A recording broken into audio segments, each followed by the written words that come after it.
Amazing support and the messages and the murals and the tributes and all the incredible stuff that you guys did in the last year and change. So one of the reasons why I wanted to do this tour is because of that, because I wanted to come and say thank you in person.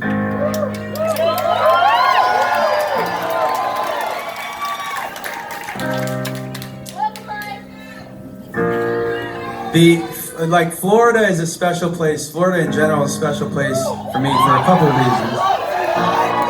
I used to come out here with my dad. I said this last night in Tampa as well. My dad is, in one of the songs I say my mom taught me words. My dad, he built rockets. My dad was an engineer before he retired. He's still around. He was an engineer, and he would take me to rocket launches, space shuttle launches and stuff here at Cape Canaveral.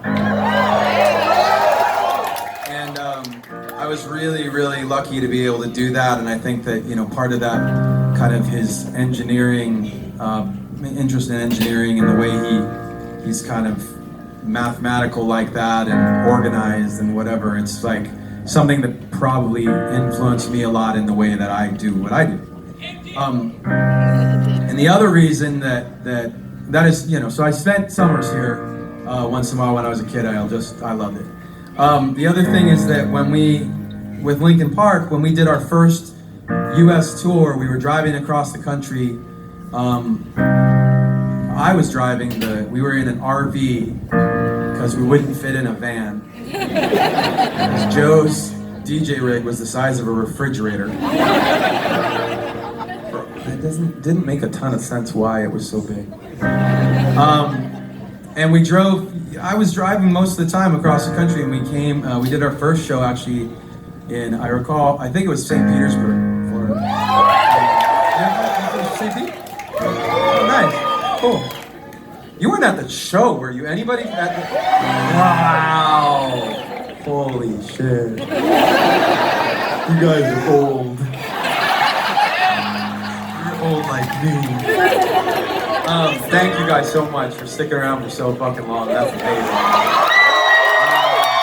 just want to pause for a moment. Wow. That is so cool.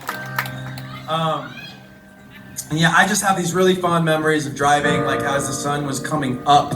We were driving at night sometimes, and just wanted to get here as fast as we could. And the first shows were such a whirlwind. We didn't know what we were doing at all, but we just had all this energy and the whole world in front of us, and it was just such a magical time. So I appreciate you guys for that. I have fond memories of that, and every time I come to Florida, without fail, I think of that every single time.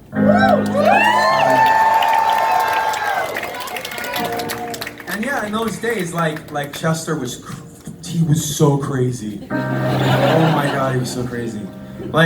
Because he was such a wild, he was very, he loved or hated everything. So you could never, my joke was that you could never, he would never think a movie was okay. I'm not even exaggerating this. You'd walk out of a movie with him and he'd be like, so what did you think? And it would either be, that was the worst fucking movie I've ever seen in my life. I can't believe anybody spent money to make a movie that was so fucking dumb. Or it would be the opposite. That's the best fucking movie I've ever seen. Oh my God, it's fucking movie. Tell everybody you gotta go see it. I think it changed my life. Right?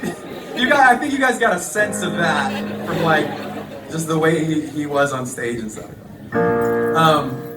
I like to tell you guys little bits and fun stories about the way it was and who he was and stuff, because I do want to use these moments to celebrate him, to celebrate his amazing personality, to celebrate his amazing voice, to celebrate all the awesome music that we all got to experience with him together, right?